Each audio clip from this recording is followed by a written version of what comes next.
시편 101편 1절에서 8절까지 말씀 다 찾으신 줄 알고 한 절씩 교독하겠습니다. 내가 인자와 정의를 노래하겠나이다. 여호와여, 내가 주께 찬양하리이다. 내가 완전한 길을 주목하오리니 주께서 어느 때나 내게 임하시겠나이까. 내가 완전한 마음으로 내 집 안에서 행하리이다. 나는 비천한 것을 내 눈앞에 두지 아니할 것이요 배교자들의 행위를 내가 미워하리오니 나는 그 어느 것도 붙들지 아니하리이다. 사악한 마음이 내게서 떠날 것이니 악한 일을 내가 알지 아니하리로다. 자기의 이웃을 은근히 헐뜯는 자를 내가 멸할 것이요 눈이 높고 마음이 교만한 자를 내가 용납하지 아니하리로다. 내 눈이 이 땅에 충성된 자를 살펴 나와 함께 살게 하리니 완전한 길에 행하는 자가 나를 따르리로다. 거짓을 행하는 자는 내 집 안에 거주하지 못하며 거짓말을 하는 자는 내 목전에 서지 못하리로다. 아침마다 내가 이 땅의 모든 악인을 멸하리니 악을 행하는 자는 여호와의 성에서 다 끊어지리로다. 아멘. 아멘. 아멘. 예, 오늘 말씀 가지고 다윗 왕의 거울이라는 제목으로 말씀 같이 나누겠습니다. 오늘 시편은 시편 중에서 특별한 이야기들을 가지고 있는 시편입니다. 이 시편은 한 사람에 의해서 많은 사람들에게 편지로 보내졌다고 합니다. 그 사람이 누구냐면 17세기 초에 살았던 sak스와 고타의 공작이었던 에네스트라는 사람입니다. 이 사람은 다른 사람들에게 자주 이 시편 101편을 써서 편지로 보냈다고 합니다. 그런데 그 편지를 받는 대상들이 아주 특별한 사람들이었습니다. 그 사람들이 누구였냐면 당시 당신의 영토에 있던 고관, 관료였는데 특별히 부패한 사람들에게 이 시편 101편을 편지로 써서 보냈다고 합니다.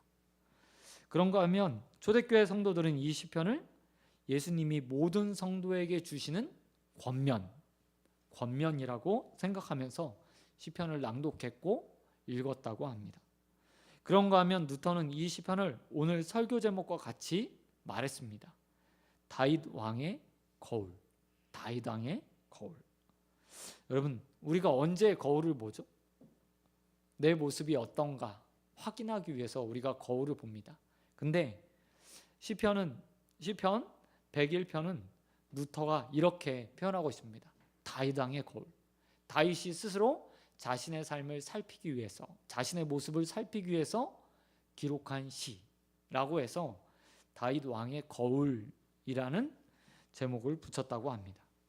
이 말은 이 시편을 바라보는 많은 성도들이 이 말씀을 통해서 단순히 찬양이나 기도, 간구를 이야기하는 것이 아니라 성도다운 삶, 성도다움을 살아가고자 하는 마음이 담겨있는 시편으로 보았고 그것을 기준으로 삼아서 나도 다윗처럼 이렇게 기도하면서 내 삶을 바꿔가야겠구나 라고 생각하면서 이 시편을 보았다고 합니다.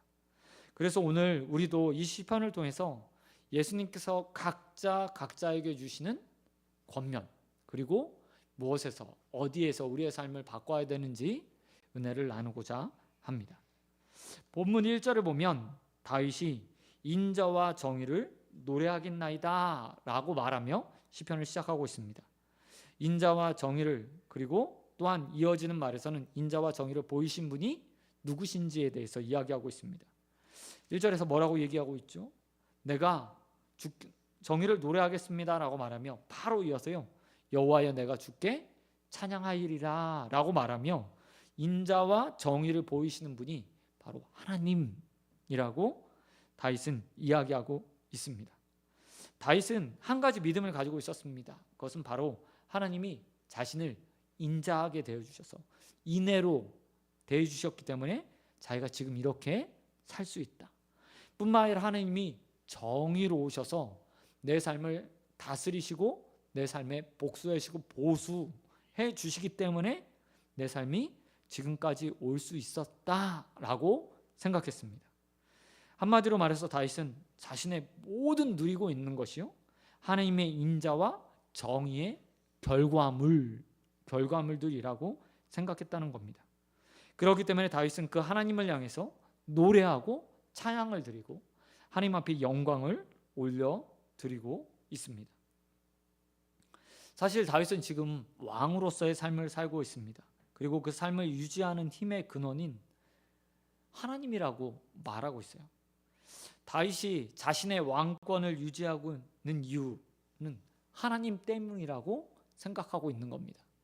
사실 왕 정도 되면 스스로 자신을 지키고 자신의 권력과 군사력, 자신의 힘을 의지할 만도 한데 철저하게 다윗은 내 삶을 유지해 주시는 분은 하나님. 하나님의 인자하심과 인애하심, 정의로움이 있었기 때문에 내가 이 자리에 설 수 있다라고 생각하면서 살았다는 것이죠.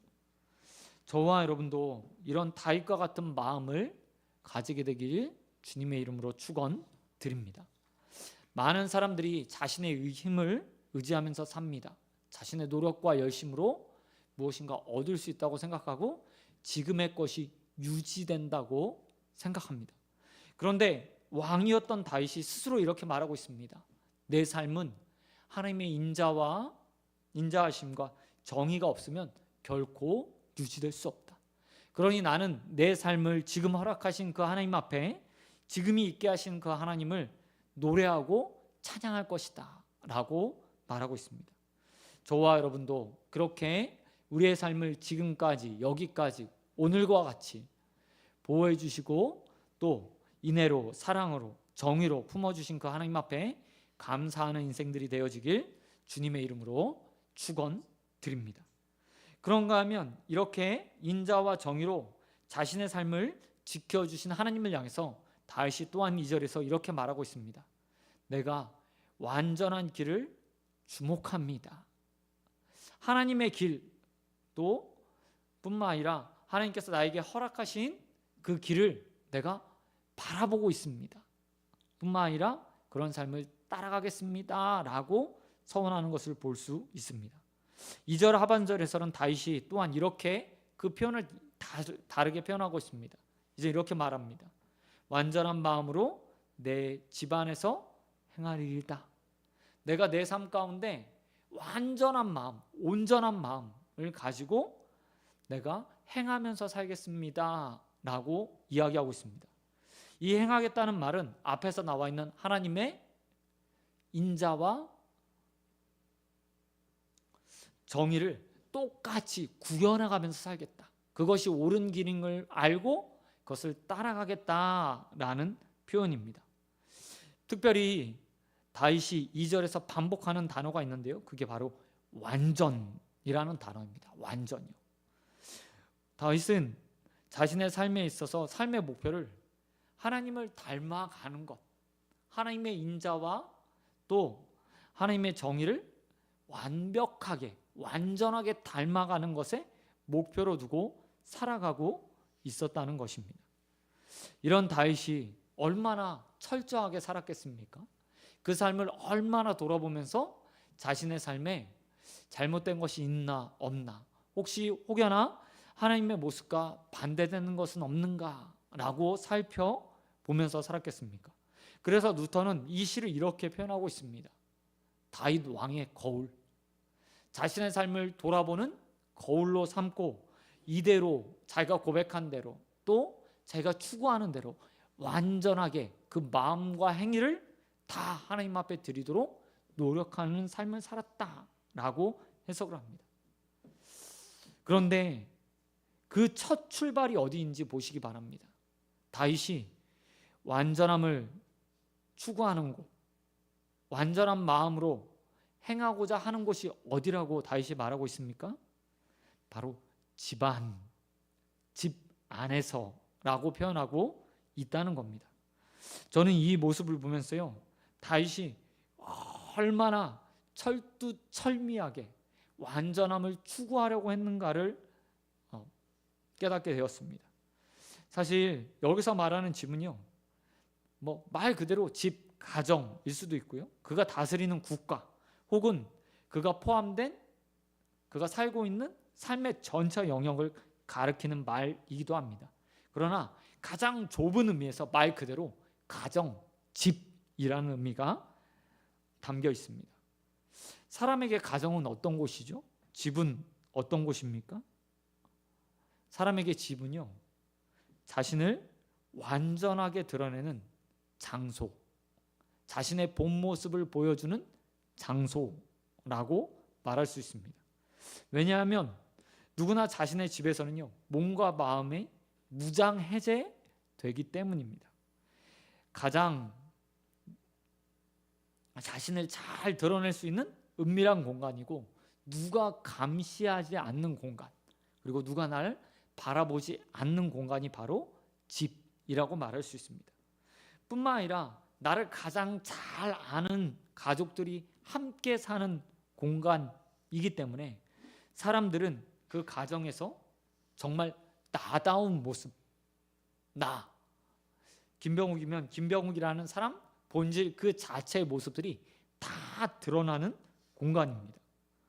그렇기 때문에 반대로 생각해 보면 나의 모습이 가장 불완전하고, 또한 죄악된 모습이 가장 잘 드러날 수 있는 본성 자체, 악한 본성이 가장 잘 드러날 수 있는 공간이 바로 집이라고 말할 수 있습니다.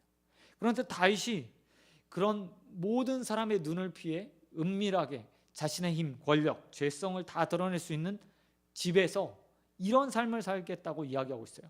완전한 마음을 가지고, 하나님과 같은 마음을 가지고, 인애와 정의의 마음을 가지고 행하면서 집안에서도 똑같은 밖에 있는 모습과 같이 살아가겠다라고 선언하고 있다는 거죠.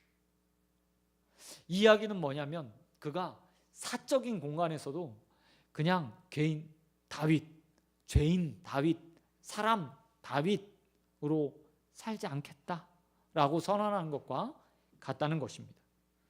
제가 대학원 다니는 시절에 설교학 시간에 저희가 설교를 배우는 시간들이 있거든요.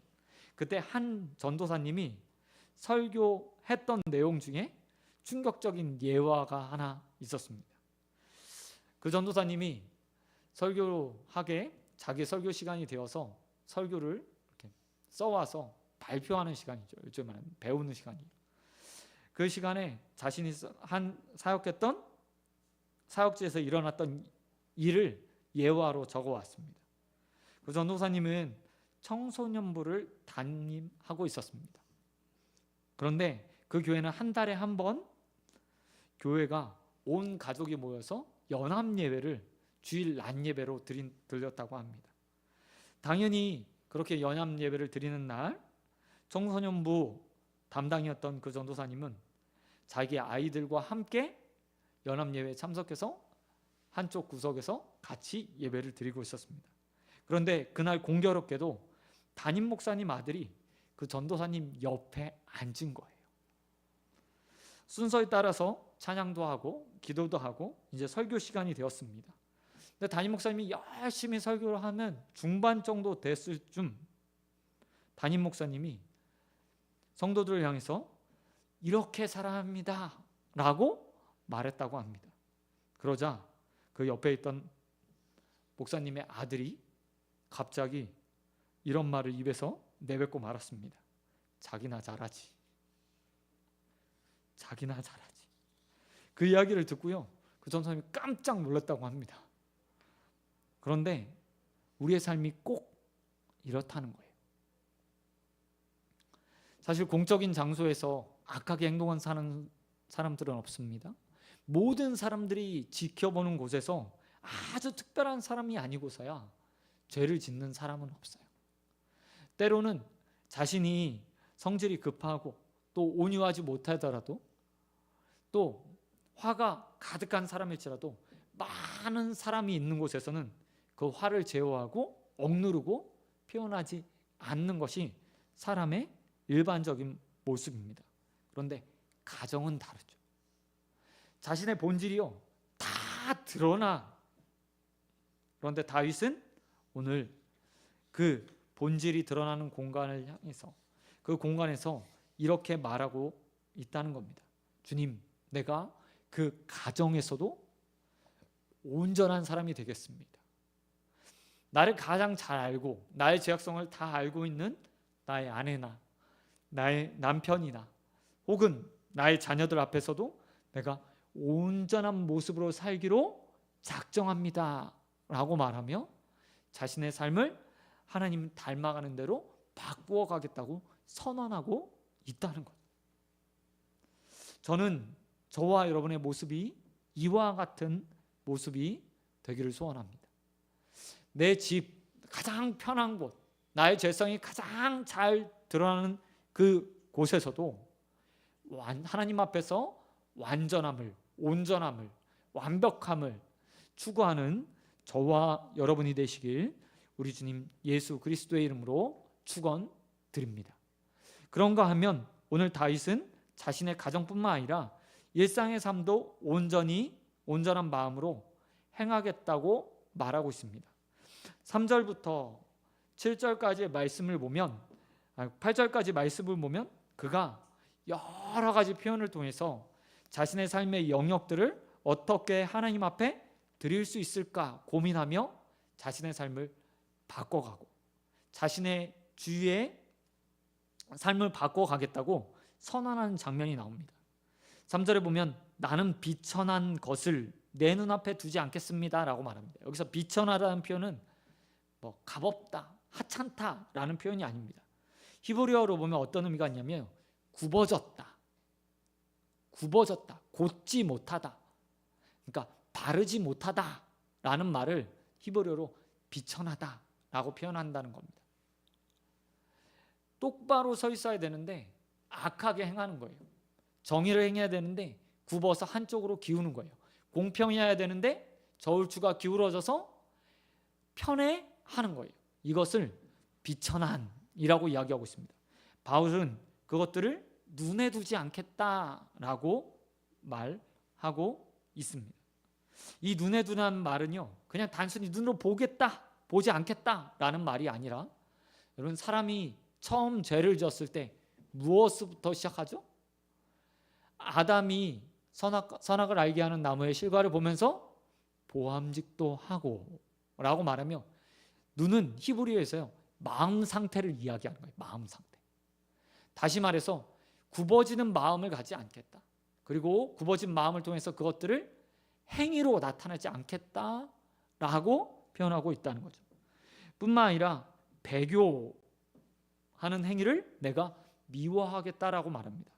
여기서 배교는 하나님을 믿지 않는다는 말이 아니라, 성경에서 배교는 하나님 말씀을 지키지 않는 행위 그 자체를 다 배교라고 이야기합니다.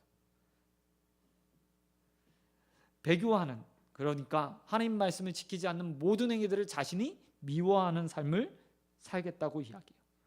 4절에서 뭐라고 했죠? 사악한 마음, 악이 가득한 마음을 내가 떠날 것이고 악한 일을 내가 알지도 못할 거다 라고 이야기합니다.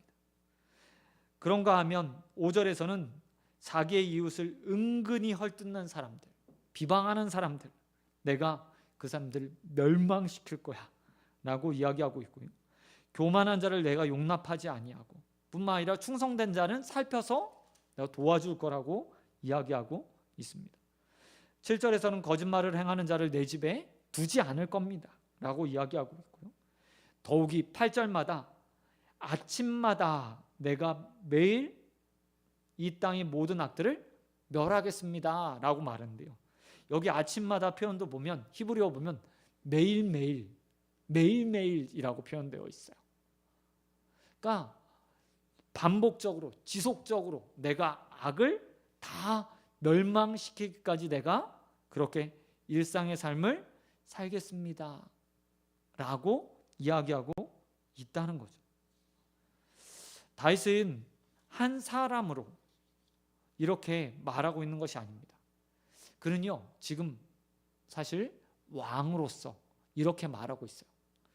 가정에서는 다윗도 한 사람의 남편이고 또 누군가의 아버지였을 겁니다. 그런데 공무에 나오면, 왕궁에 나오면 왕으로서 역할을 감당하는 거예요. 그렇기 때문에 다윗은 자신이 일상생활에서 하나님께서 허락하신 영역에서 어떤 생활을 하느냐에 따라서 그 현장이 바뀔 거라고 생각했어요. 또한 하나님께서 허락하신 그 삶의 영향력이 있어서 자신이 무엇을 행하는가에 따라서 그 나라가 변할 거라고 그는 생각했습니다. 그렇기 때문에 그는 공적인 영역에서 완전한 하나님을 닮은 인애와 정의를 행하는데 힘쓰겠다고 선언하고 있는 거예요. 여러분, 그런데 다윗만 이런 삶을 사는 것이 아닙니다.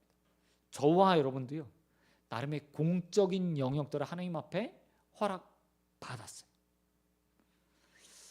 사업장을 운영하는 분도 있고 직장 생활을 하는 분도 있고요. 뿐만 아니라 이 교회에 오면 어떤 직분을 가지고 봉사하는 직책들을 가지고 봉사하는 일도 돼요. 그것이 하나님께서 우리에게 허락하신 다중의 영역들, 가정 외에 다중의 영역들이죠.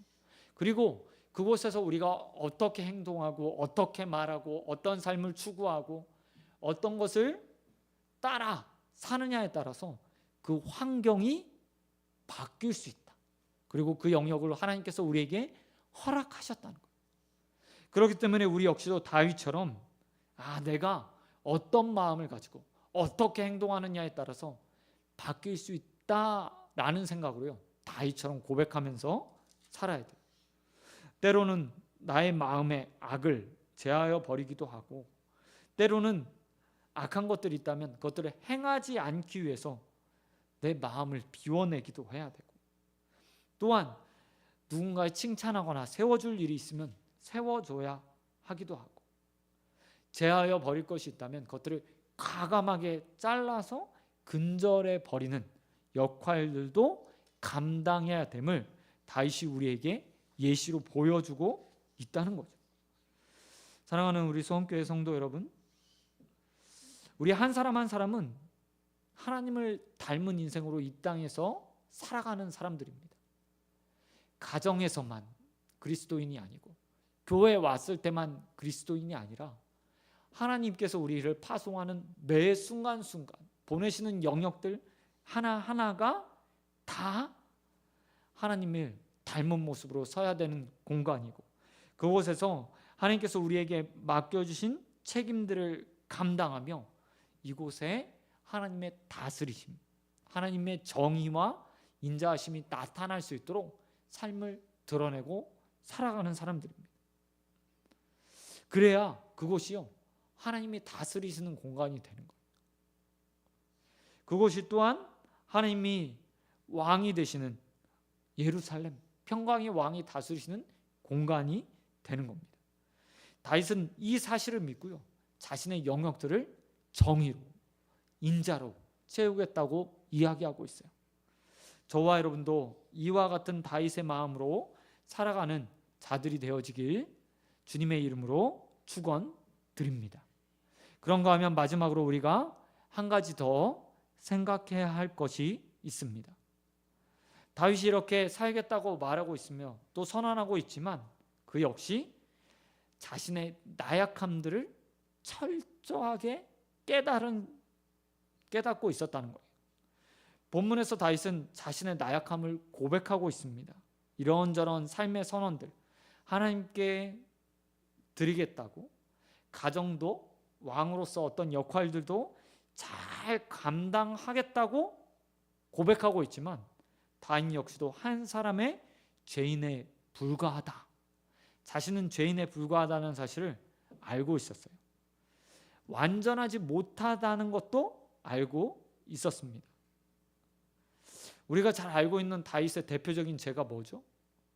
바로 밧세바와 간음한 사건입니다. 간음한 사건. 다윗이 오랫동안 전장터를 누볐습니다. 그리고 늘 그는 자신의 부하들과 함께 전장터에서 힘을 다해서 싸우며 하나님의 나라를 확장해 가고 있었어요. 그런데 어느 날 그가 전장터가 아닌 자신의 부하들은 전장터를 누비고 있는 동안에 전장터가 아닌 왕궁에서 늦게까지 잠을 자다가 일어났어요. 해질 무렵 늦은 밤 저녁이 되었을 때 그가 일어났습니다. 그리고 왕궁을 거닐다가 목욕하는 여인을 발견하게 되죠. 그게 누구죠? 바로 밧세바입니다. 그 밧세바를 보고요, 다윗이 그를 불러들여요. 그리고 그와 동침을 하죠.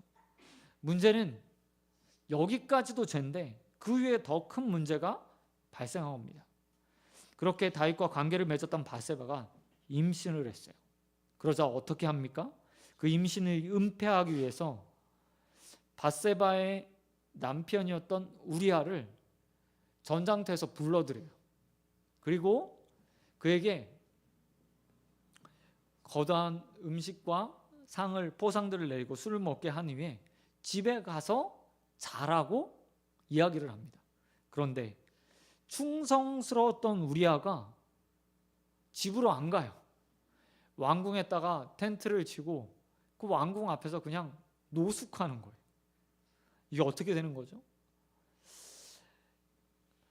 우리아가 자신의 집에 가서 아내와 잠을 자면 자신이 죄를 지었던 것이 은폐될 거라고 생각했는데 자신의 생각처럼 되지 않은 거예요.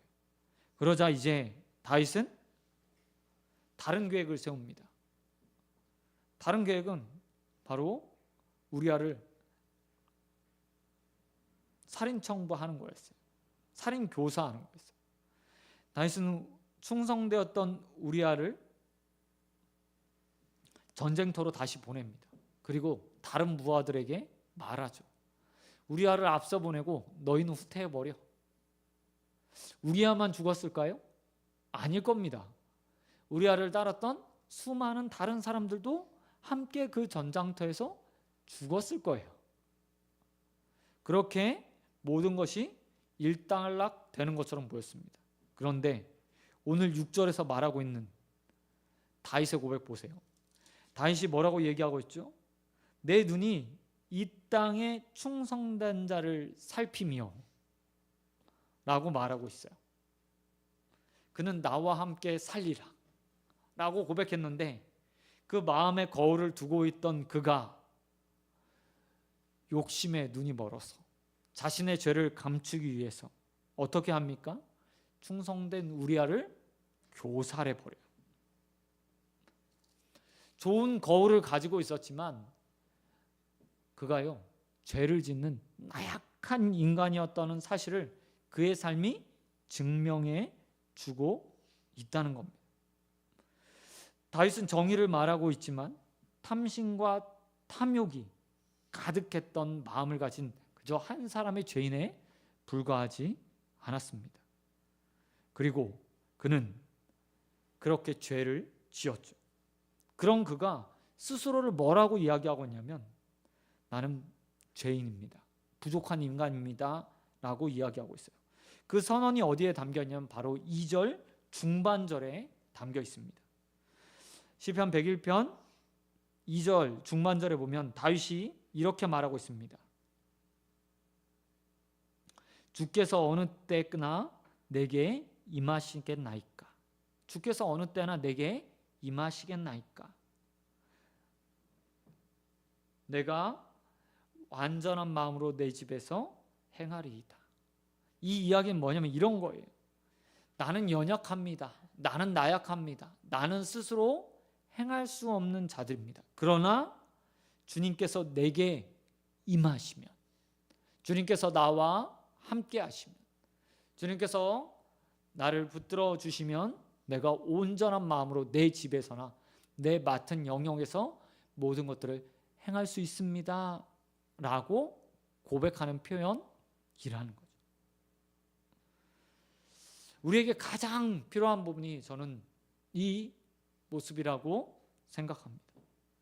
다윗이 철저하게 자신의 부족함을 하나님 앞에 고백하고 주님의 임재 없이는 주님이 내게 오시지 않고서는 아무것도 행할 수 없으니 나에게 임재해 주십시오 라고 고백했던 것처럼 우리도 우리의 삶의 완전함을 추구하기 위해서 가정에서나 아니면 하나님께서 맡기신 공적인 영역에서나 그 어디에서나 그것들을 행하기 위해서 하나님의 임재를 경험케 해달라고, 하나님이 나와 동행하시고 내 주 안에 계신 성령 하나님을 따라 온전하게 살 수 있도록 해달라고 기도하는 것, 그것이 가장 먼저 우선돼야 된다는 사실입니다. 말씀 맺도록 하겠습니다. 사랑하는 소원교회 성도 여러분, 우리의 삶도 마찬가지입니다. 내 노력, 의지, 결심, 결단이 가져올 결과는 단 한 가지. 죄인인 우리가 만들어낼 수 있는 것은 티끌과 같은 의와 거대한 죄악들 뿐입니다.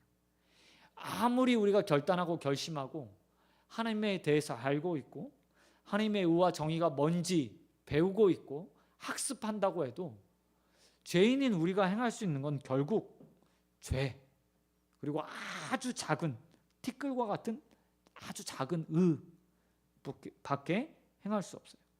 그러나 우리 안에 하나님께서 임재하시면 다윗이 고백했던 것처럼, 또한 우리가 소원하고 바라는 것처럼 하나님 앞에서 가정에서나 하나님께서 맡겨주신 그 영역에서 인자와 정의로 하나님을 닮은 모습으로 완전하게 온전하게 행할 수 있음을 믿습니다. 그것들을 믿고 오늘 이 저녁 주님 내 삶에 임재해 주시고 나를 붙들어 주시사 하나님 닮은 모습으로 서게 달라고 기도하시고, 또 내일 하루 하나님께서 보내신 영역에서 완전함으로 하나님께 영광 돌리는 저와 여러분이 되시길 우리 주님 예수 그리스도의 이름으로